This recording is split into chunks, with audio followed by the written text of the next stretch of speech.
kan ni lalpa chia nghe cái ti chín i hay lo nung lui liam to nu te fanga bay dong chi sul nu bo mu ta kom lo ma ngai tu thing lung meu po liam chin ya hoi san ba pu lo ma se mangai min mangai tu sual kai min na phal ve min mai min nen ko chul lo amal so min fur bang ve kai mai i mai ko lo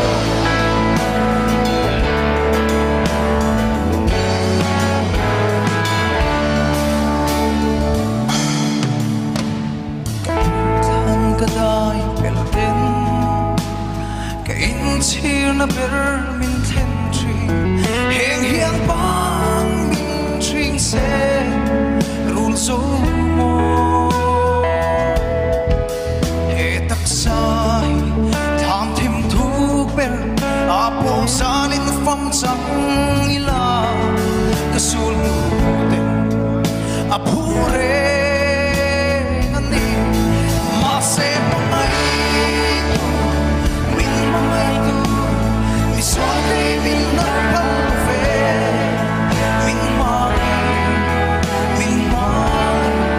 min nen ko chul lo amal so min fur bang ve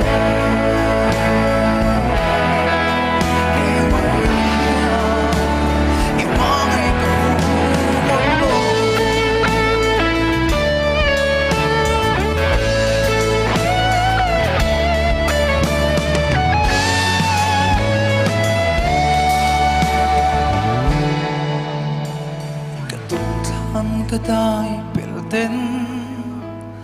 ka in chir na ber min then tri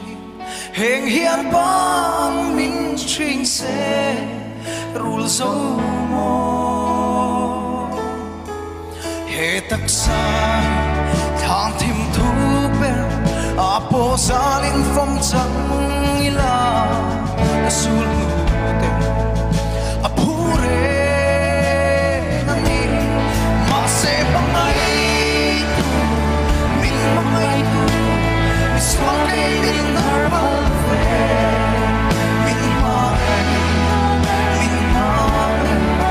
min nen ko chul lo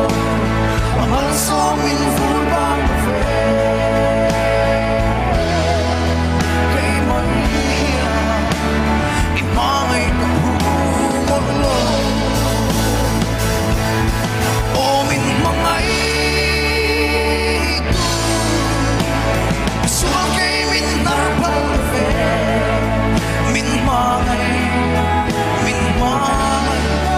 min nen ko chul lo amal so min fur bang ve kai mai i mai ko hu lo o min mangai sual kai min na phal ve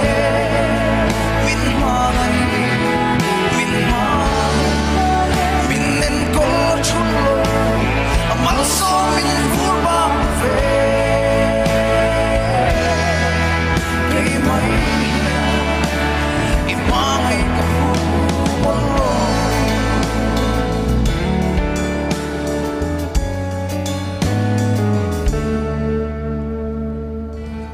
lalparo pi berose kalome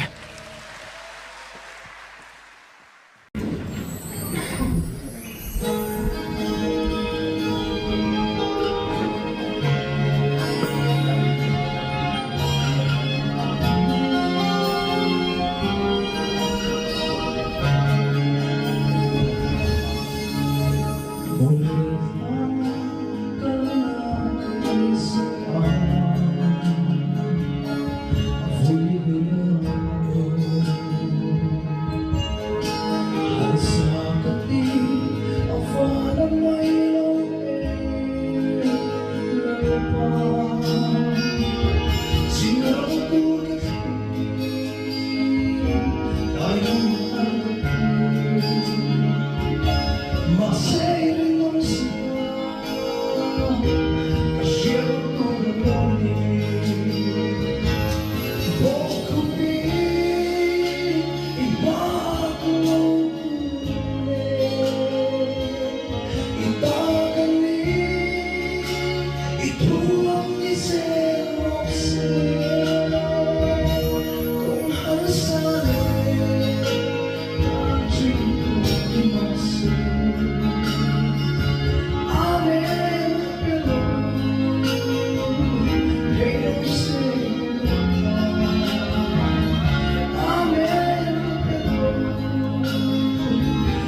Phật là